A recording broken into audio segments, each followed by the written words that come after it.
So we're talking reading today. Do you enjoy reading? I mean, there are so many benefits to reading for pleasure.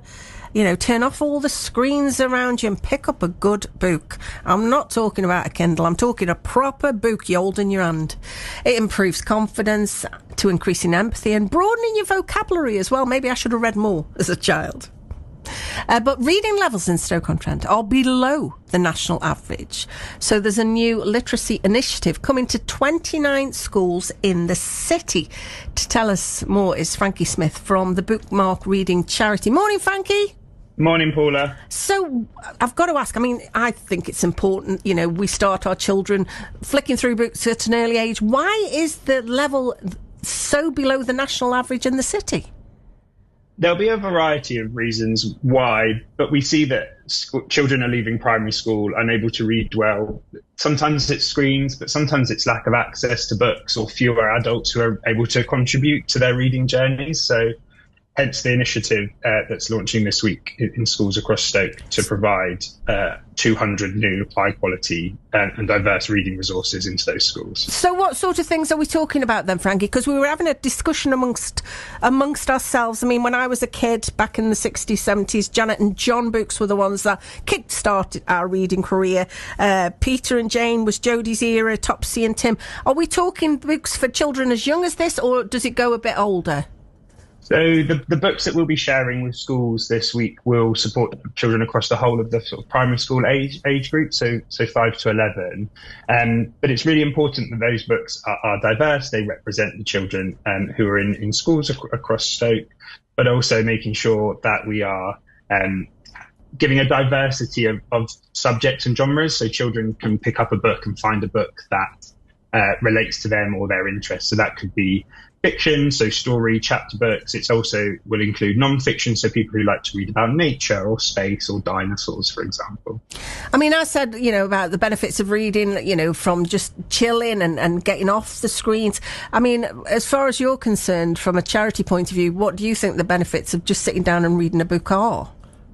Yeah, there are so many, and I think you get some really functional reading skills that you get from taking part in sort of reading for pleasure, as we call it, so picking up a book that you enjoy reading, so things like vocabulary, comprehension. Then in comes some soft skills, which we know are really important, so children can develop empathy. It also boosts with confidence, creativity, if children are sitting there reading ahead, trying to understand what the characters are feeling, what the characters are going to do next. All of those tools support children academically, but they also help them to succeed socially as well.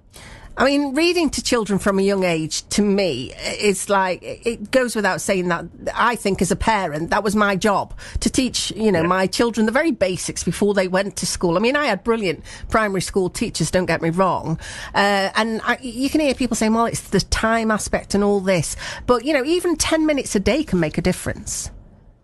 10 minutes a day can make a difference, but I think there are lots of competing priorities at home. So we know that digital distractions exist. We know that there is a lack of access to books, so people who don't have access to books to be able to read at home, which is why it's really important that we're making sure our schools have a library that they're able to have well stocked that children can take home. But there's also fewer adult readers in this country. Some individuals choose not to read, but there's lots of adults who struggle to read themselves. So if children are in families where that's the case, it's really important that we're able to provide positive reading role models. So one of the things we do as well is we have volunteers who read with children to be able to help assist those children who maybe don't have access to that positive reading role model at home. So, I mean, again, when growing up, there was libraries, so you could always go and borrow books and, you know, it didn't cost you anything and you'd be able to read to your heart content. When does this initiative come into play then, Frankie? So books are going out this week. We've got a school visit taking place today with some of the members of our team who are going to see those books be delivered, and those books will be able to be placed into the school library. There's 200 new books, but it also comes with additional resources for teachers to be able to run assemblies and lesson plans around those books. So those books become a really integral part of each of those 29 schools. Well, good luck with the initiative, Frankie. Lovely talking to you, Frankie Smith from Bookmark Reading Charity.